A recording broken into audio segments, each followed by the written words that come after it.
काला साया। यूं तो बनारस घाट अपनी खूबसूरती के लिए बहुत प्रचलित है, पर घाट के किनारे कई राज लिए बैठे हैं।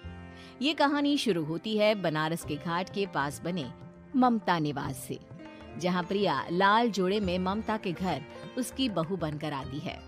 आओ आओ बहू, घर को अपने पैरों से पवित्र करो। ममता घर की दहलीज पार कर ही रही होती है कि अचानक एक बहुत गंदी सी बास पूरे घर में फैल जाती है।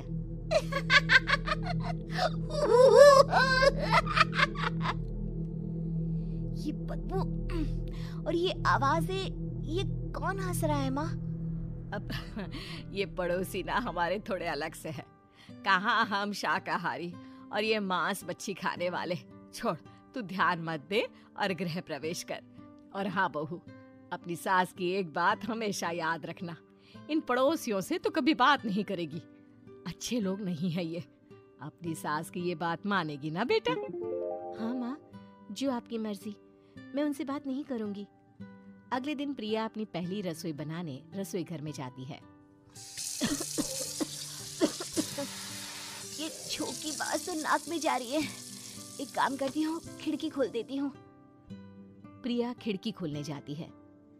इतने जाले, लगता है इस खिड़की को कभी खोला ही नहीं गया। पर ऐसा क्यों? ओह, नॉन वेज की स्मेल आती होगी ना। 2 मिनट के लिए खोल लेती हूँ, फिर बंद कर दूंगी। प्रिया खिड़की खोलती है। खिड़की खोलते ही उसकी नजर सामने वाले घर की खिड़की पर पड़ती है, जहाँ एक लड़की खड़ी होती है। हाथों में मेहंदी, लाल रंग की साड़ी, बिल्कुल सजी धजी, मानो प्रिया की तरह ही वो भी नई नवेली बहू हो। वो प्रिया को देखकर मुस्कुराती है। हे भगवान, माँ ने तो इनसे बात करने को मना किया था। प्रिया फौरन ही खिड़की बंद कर देती है और तवे पर चढ़े रोटी की ओर देखने लगती है, पर वहाँ रोटी न होकर मछली पड़ी होती है। ये क्या? पहली ही रसोई में इतनी बड़ी गलती। हे भगवान, अब मैं क्या करूं? प्रिया बहुत डर जाती है और फौरन रसोई की सफाई करने और फिर सभी के लिए खाना बनाने लग जाती है। जब वो सबको खाना परोसती है, सब तो ठीक है, मैं बेकार में चिंता कर रही थी। हे भगवान, ऐसे ही बस अपनी कृपा बनाए रखना। रात के वक्त जब सब सो रहे होते हैं, तब प्रिया को पायल की आवाज सुनाई देती है, जिससे उसकी आंख खुल जाती है। ये पायल की आवाज कहाँ से आ रही है? प्रिया उठकर उस आवाज के पीछे छत की सीढ़ियों तक जाती है। तभी उसे बच्चे के रोने की आवाज आती है। प्रिया छत पर जाती है तो क्या देखती है? वही लाल साड़ी वाली लड़की अपनी गोद में एक नवजात बच्चे को घुमा घुमा कर सुला रही है। तभी प्रिया की नजर उसके पेट पर पड़ती है। ओह गॉड, ये तो प्रेग्नेंट भी है। सुनिए, बच्चा सो नहीं रहा है क्या? मैं कुछ मदद करूं? नहीं नहीं, आपके घर वालों को अच्छा नहीं लगेगा, मैं संभाल लूंगी। स्नेहा की गोद से बच्चा हाथ मारकर प्रिया की गोद में आने को छटपटाने लगता है। दोनों घर अगल बगल में बने होने के कारण प्रिया उस बच्चे को गोद में ले लेती है। प्रिया के पास आते ही वो सो जाता है। बच्चे का वो स्पर्श रात भर प्रिया भूल नहीं पाती और अगली सुबह वो छत पर कपड़े सुखा रही होती है। तभी उसे एक औरत इशारा करके बुलाती है। स्नेहा कह रही थी बाबू तुम्हारी गोद में आते ही सो गया। मैं गौरी, स्नेहा की माँ हूँ। बहू, घर आना, बाबू को खिला भी लेना। शाम को जब घर पर कोई नहीं रहता, बच्चे से मिलने के लिए प्रिया छिपकर अपनी पड़ोसन के घर चली जाती है और कुछ देर बच्चे को खिलाकर वापस लौट आती है। इसके कुछ दिन बाद ही प्रिया को पता चलता है कि वो माँ बनने वाली है। ममता की खुशी का ठिकाना नहीं रहता।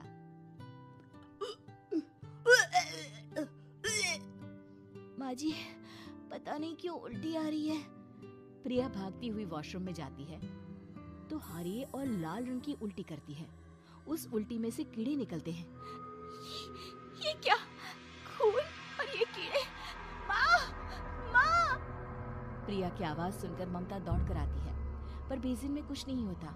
प्रिया हक्की बक्की रह जाती है। ये सब क्या हो रहा है? प्रिया घबरा जाती है और अपने कमरे में जाकर सो जाती है। डर के कारण वो इतनी थक जाती है कि उसकी आंख लग जाती है।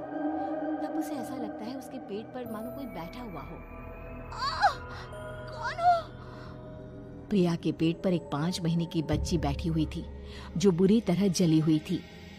माँ, तुम ही मुझे लाई ना अपने पेट में। मैं तुम्हारी माँ नहीं हूँ। कौन हो तुम? माँ, देखो मैं जल गई बुरी तरह से। 6 महीने पेट में रहने को भी मुझे नहीं मिला। सहला दो ना माँ। बचाओ, बचाओ, माँ। ममता दौड़कर कमरे में आती है। प्रिया की बातें सुनकर वो सब समझ जाती है। तू कहीं बगल वाले घर में तो नहीं जाकर आई ना बहू? मुझे माफ कर दो, मैं गई थी माँ। उस घर में सब मरे हुए हैं बहू। कई साल पहले स्नेहा उस घर में बहू बनकर आई थी। कुछ ही दिन में वो एक बच्चे को जन्म देने वाली थी। पूरा घर बच्चे के आने की खुशी में खोया था कि एक दिन अचानक उस घर में आग लग गई। सब बुरी तरह जलकर मर गए। गौरी आज भी दादी बनने का इंतजार कर रही है और इसीलिए स्नेहा ने अपना अजन्मा बच्चा तुम्हारी कोख में डाल दिया। ममता ये कह रही होती है कि पीछे से उसके पैरों को एक बच्चा पकड़ लेता है। दादी, दादी। माँ, स्नेहा की गोद में यही बच्चा था। ये बच्चा कौन है फिर? तेरी मौत है। तेरी भी दादी। जिस चीज का ममता को डर था वही हो गया। ममता निवास के ऊपर मौत ने चादर बिछा दी थी। प्रिया का पेट ऐसे बढ़ जाता है मानो 9 महीने का हो। 2 हाथ उसके पेट से बाहर निकलते हैं।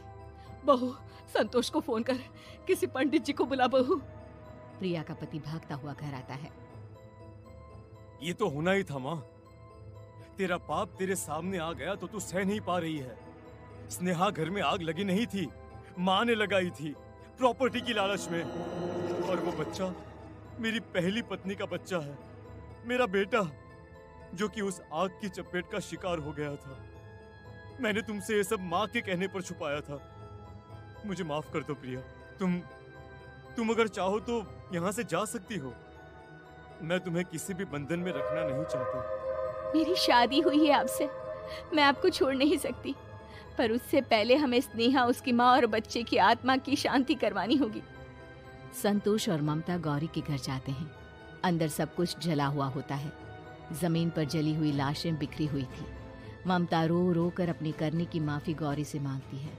प्रिया स्नेहा के घर वालों का अंतिम संस्कार करवा देती है और ममता निवास फिर से आत्माओं के साए से मुक्त हो जाता है। वीडियो को यहाँ तक देखने के लिए बहुत बहुत धन्यवाद आपका। इसी तरह की वीडियो देखने के लिए अगर फेसबुक में देख रहे हैं तो फॉलो करिए और अगर यूट्यूब में देख रहे हैं तो सब्सक्राइब करिए। लाइक करना ना भूलिए और वीडियो कैसी लगी कमेंट में ज़रूर लिखिए। धन्यवाद। राधे राधे।